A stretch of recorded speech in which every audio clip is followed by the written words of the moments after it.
I just want to start off by saying, what has been your happiest New Year so far?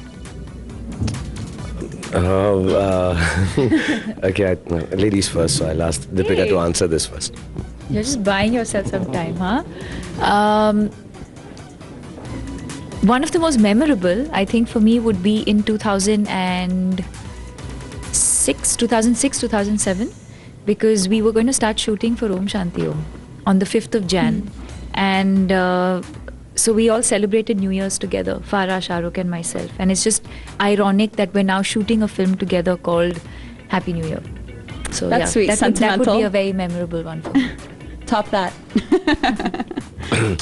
What we did at the New Year party was that the time that I spent with Deepika and misused the fact that I'm a producer. That was the happiest moment for me. I'm a little awkward with.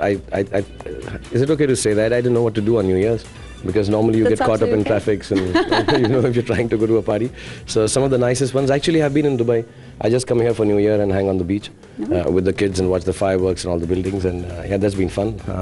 This one is going to be the happiest New Year actually. Yeah. You've just made a massive announcement that Duvant is bringing your Access All Areas tour. So I'm just wondering, and you have to be a little honest here, who is the better dancer? Without a doubt. He's so intimidating, you have to say that, right? No, without a doubt. He taught me, I remember the first thing that he had said was, it doesn't matter how good you are technically when you dance. At the end of the day, it's really about enjoying yourself, and I think that's what he does. I've never seen any actor enjoy dancing as much as he does. And without knowing dancing at all. No, but as dancer, I think, I'm not saying it because she's sitting here, I think one of the finest dancers in the film industry ever.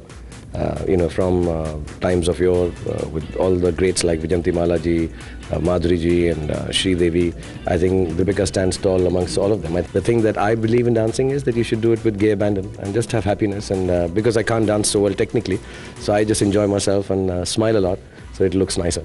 So you've done a few movies together now, and I'm just wondering, what's something that you guys have learned about each other that you think the public doesn't know? For Deepika, I've learned 2-3 things. A couple are just very material stuff like punctuality.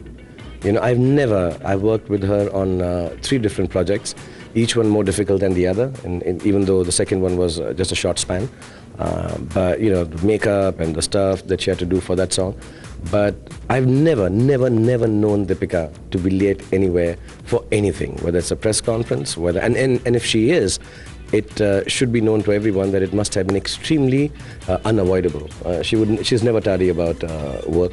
She's there at 5 o'clock. We have worked in Chennai Express. There were days when we packed up at 5. I would read the set at 12 because that's the time I was. No, sometimes I was called late, but she would be there at 7 o'clock again and not complain at all. So that's one thing. Extremely conscientious about her work, even when times are not good, and even when things are not happening the way they should.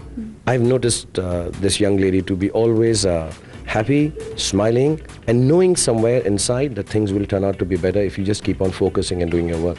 So I've learned a lot, and apart from that, the ease with which she acts. I'm a prepared actor. I prepare things. I have a little bit of technique. I have mannerisms. I have a way to say, intonate dialogues. I think she comes out and just feels them. And the main thing I've learned from Deepika is that her beauty is not skin deep. I think she's beautiful inside out, and she's a lovely person. Coming up, the end of Miley and Liam, the beginning of Britney, and the start of Bad Boy Zach. The headlines that are making mouths drop. And Lady Gaga's former assistant's court date is